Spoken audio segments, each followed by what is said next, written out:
Hello बच्चों, तो आज हम लोग देखने वाले हैं चैप्टर 5 जिसका नाम है food and health, science class 4th।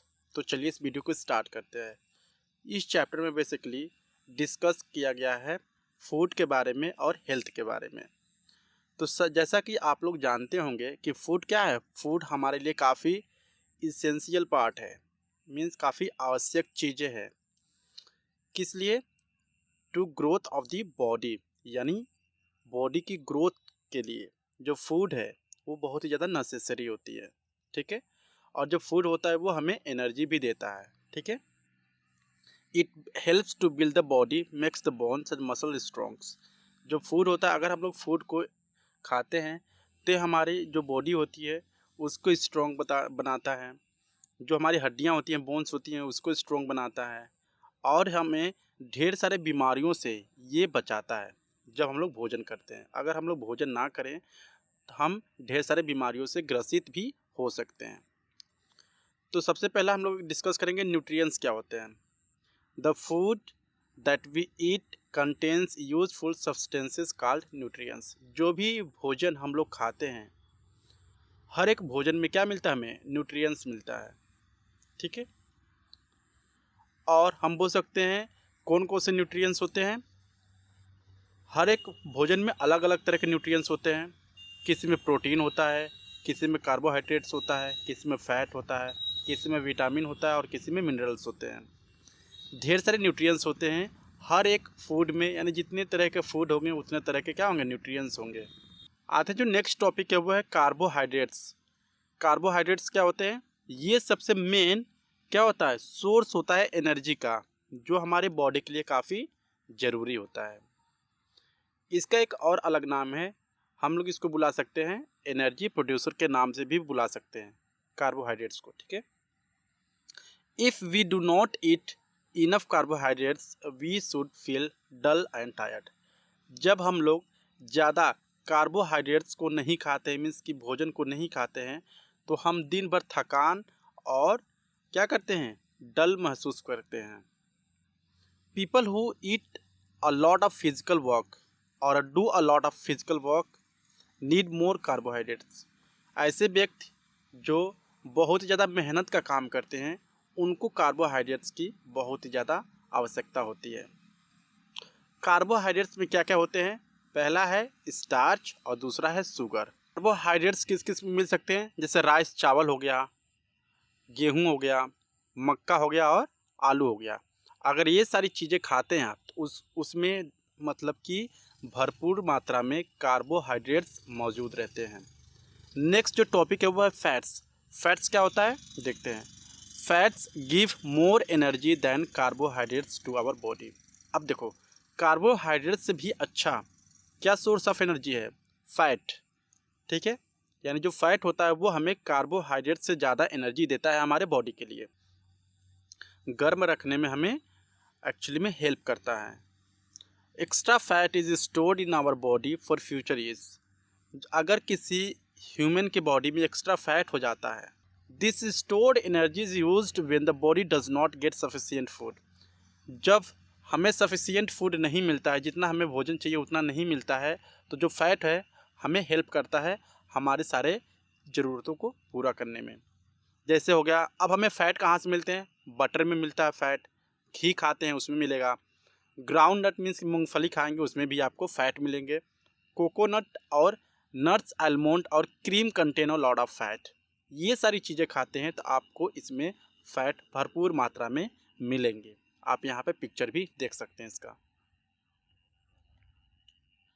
अब नेक्स्ट जो हम लोग बातें करते हैं उसका नाम है प्रोटीन्स। प्रोटीन्स क्या होता है देखते हैं। प्रोटीन्स की पहले डिफिनीसन देखते हैं। Proteins help the body to grow and repair damaged part. अब देखिए, प्रोटीन क्या करता है? हमारी बॉडी को ग्रो करता है और रिपेयर करता है किस चीज़ को? डैमेज पार्ट को। अगर आपके बॉडी में कुछ डैमेज हो गई है, किसी चीज़ की बोल सकते हैं बीमारी की आने की आशंका है, तो आप अगर भरपूर मात्रा में प्रोटीन लेते हैं तो उस बीमारी को होने का जो चांसेस है वो कम हो जाता है। अब स्पेशली जो प्रोटीन है वो किस चीज़ में काम करता है? During sickness. अगर आप बीमार हो या आपको चोट लगी है उसको रिकवर करने में प्रोटीन जो है बहुत ही ज़्यादा क्या करता है, हेल्प करता है हमारे बॉडी को। They also help in building up muscles and fighting of infections. जो प्रोटीन्स होते हैं वो हमारे मसल्स को भी बनाते हैं और इन्फेक्शन से भी लड़ने में क्या करते हैं, हमारी मदद करते हैं। अब हमें प्रोटीन्स किस किस भोजन में मिलता है देख लेते हैं। प्रोटीन जैसे मिल्क हो गया, दूध, उसमें प्रोटीन मिलते हैं। पल्स यानी जो दाल है, चना, बीन्स, अंडा, मीट, मछली, ये सारे क्या हैं, सोर्स हैं किस चीज़ के, प्रोटीन के। अगर आप इस तरह के भोजन खाते हैं तो आपको भरपूर मात्रा में प्रोटीन मिलती है। नेक्स्ट जो है वो है विटामिन्स या वाइटामिन्स। वाइटामिन्स क्या होता है देखते हैं डिफिनीसन।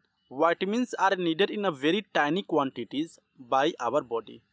जो वाइटामिन है वो बहुत ही ज़्यादा कम मात्रा में हमारे बॉडी को क्या होती है, आवश्यकता होती है। अगर ज़्यादा नहीं, कम ही मात्रा में अगर हमारे बॉडी को प्रोटीन या विटामिन मिल रही है तो इससे क्या होती है, हमारे बॉडी में काफ़ी चेंजेस होते हैं और हमें ढेर सारी बीमारियों से बचाता भी है। अब देखिए, they also prevent us from falling sick. अगर आपको बीमारी से बचना है तो मीन्स कि आपको वाइटामिन लेना पड़ेगा, ठीक है। अगर वाइटामिन लेते हैं तो आप ढेर सारी बीमारियों से बच सकते हैं। वाइटामिन कितने तरह के होते हैं, वाइटामिन बेसिकली नाम दिया गया जैसे vitamin A, B, C, D, E and K. ये क्या है, ये सारे वाइटामिन के नेम हैं। Vitamin A, vitamin B, vitamin C, vitamin D, ठीक है। अब यहाँ पर अब वाइटामिन आपको मिलता किससे है, तो यहाँ पर मिलता है फ्रेश वेजिटेबल्स। अगर आप तरोताज़ा सब्जी खाते हैं, ठीक है, तो वहाँ से आपको वाइटामिन मिलेंगे भरपूर मात्रा में।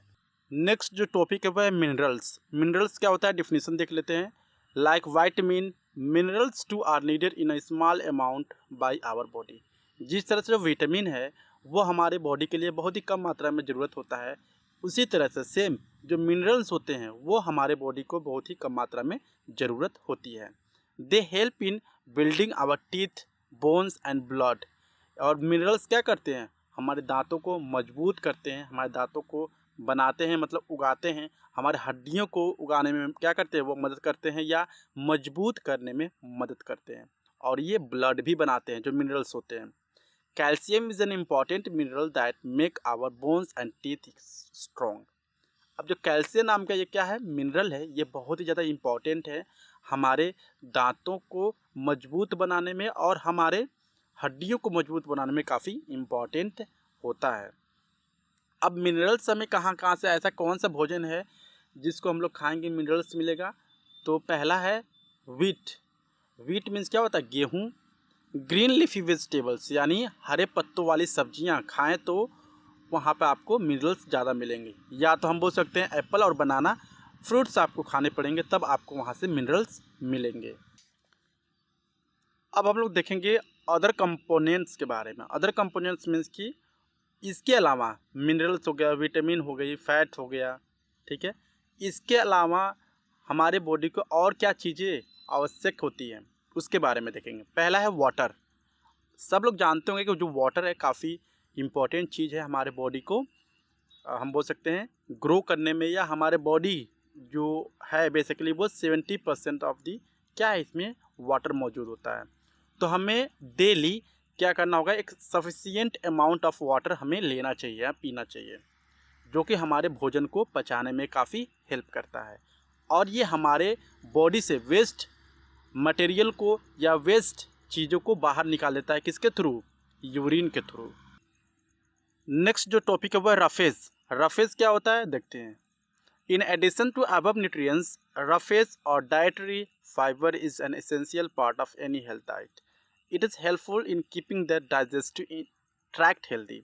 रफेज क्या है, रफेज हम बोल सकते हैं एक तरह का ऐसा न्यूट्रिएंट्स है या डाइटरी फाइबर है जो हमारे बॉडी को जो भी खाते हैं उसको पचाने में काफ़ी मदद करता है, ठीक है। जैसे सलाद हो गया, लीफी वेजिटेबल हो गया, सीरियल्स एंड फ्रेश फ्रूट्स अगर हम लोग खाते हैं तो ये हमारे बॉडी में आसानी से पच भी जाता है, और हम लोग पहले से कोई भी फूड खाए रहते हैं तो उसको भी पचाने में मदद करता है। नेक्स्ट है मिल्क अ कंप्लीट फूड। अगर आप मिल्क लेते हैं तो ये क्या है, बेसिकली इसको एक कंप्लीट फूड माना गया है। मतलब कि भोजन करके आप थोड़ा सा मिल्क लेते हैं उसके साथ तो ये कंप्लीट भोजन हो जाएगा। मीन्स कि आपको जितना चाहिए आपको आपके बॉडी को ग्रो करने के लिए न्यूट्रिएंट्स, कार्बोहाइड्रेट्स, विटामिन्स, ये सारे चीज़ें कंप्लीट आपको मिल जाएंगी। ठीक है। नेक्स्ट है बैलेंस डाइट। अब बैलेंस डाइट क्या होता है? The food that we eat every day is called our diet. जो भी भोजन हम लोग प्रतिदिन खाते हैं उसको हम लोग क्या कहते हैं? डाइट कहते हैं। लेकिन बैलेंस डाइट क्या होता है उसके बारे में जानते हैं। A balance diet contain the required amount of protein, carbohydrates, fats, vitamin, minerals, water and roughage in the right proportions. अब बैलेंस डाइट क्या होता है? बैलेंस डाइट हम लोग उसको कहते हैं कि जितना हमें प्रोटीन चाहिए, जितना विटामिन चाहिए, जितना फैट चाहिए, जितना मिनरल चाहिए, वो हम लोग एक बराबर मात्रा में ले रहे हैं या हम लोग भोजन के थ्रू खा रहे हैं, तो उसको बोलते हैं बैलेंस डाइट। नेक्स्ट है प्रिजर्विंग फूड। प्रिजर्विंग का मतलब होता है बचाव करना। फूड मीन्स भोजन को, यानी किस तरह से हम लोग भोजन को बचा के रख सकते हैं। यहाँ पर कुछ उपाय बताए गए हैं। पहला जो उपाय है वो बॉइलिंग, यानी कुछ ऐसे भी भोजन हैं जिसको आप बॉयल करते हैं तो वो फ्रेश हो जाता है और उसको पुनः यूज कर सकते हैं आप। It is a common method of preserving food. It destroy germs which spoil food. You see your mother boiling milk. यानी यहाँ पर अगर हम लोग मिल्क, दूध को बॉयल कर देते हैं, जितने भी जर्म्स होते हैं उसमें मर जाते हैं। ठीक है। तो इस तरह से क्या होते हैं, वो जो बॉइलिंग मेथड है किसी भी फूड को बचाने का, वो काफ़ी क्या है, अच्छा या उम्दा हम बोल सकते हैं मेथड है। फ्रीजिंग। अगर आप फ्रीज में जैसे कोई वेजिटेबल्स है, फ्रूट्स है, उसको रख देते हैं, कोई मीट है, फिश है, तो वो बाद में भी आप यूज कर सकते हैं आसानी से। ड्राइंग। ड्राइंग मीन्स कि ऐसा भोजन जिसको आप सुखा के रख देते हो तो वो ज़्यादा दिन तक आप यूज कर सकते हो। ठीक है। जैसे हम बोल सकते हैं by drying foods the growth of germs can be preserve. For example red chili, जो लाल मिर्चा होता है उसको सुखा के रखते हैं। क्यों रखते हैं? क्योंकि अगर उसको सुखा के रखते हैं तो वो बहुत ही दिनों तक कहाँ रहता है, वो आसानी से उसका यूज कर सकते हैं। ठीक है। कैनिंग। कैनिंग क्या होता है? Some items such as juice and jams come in cans. अगर हम लोग कैंस में कुछ आइटम्स रख के रखते हैं जैसे जूस हो गया, ठीक है, तो ये ज़्यादा दिनों तक हम लोग इसका यूज कर सकते हैं। नेक्स्ट है पिकलिंग। पिकलिंग का मतलब होता है कि साल्ट, शुगर एंड ऑयल को क्या करते हैं, ऐड करके उसको रख सकते हैं और वो ज़्यादा दिन तक यूज कर सकते हैं, जैसे अचार हो गया। ठीक है। ये सारी चीज़ें हैं। यहाँ पर बॉइलिंग है, फ्रीजिंग है, ड्राइंग है, कैनिंग है और पिकलिंग। तो इतने मेथड का यूज करके आप किसी भी भोजन को आसानी से बचा के ज़्यादा दिनों तक यूज कर सकते हैं।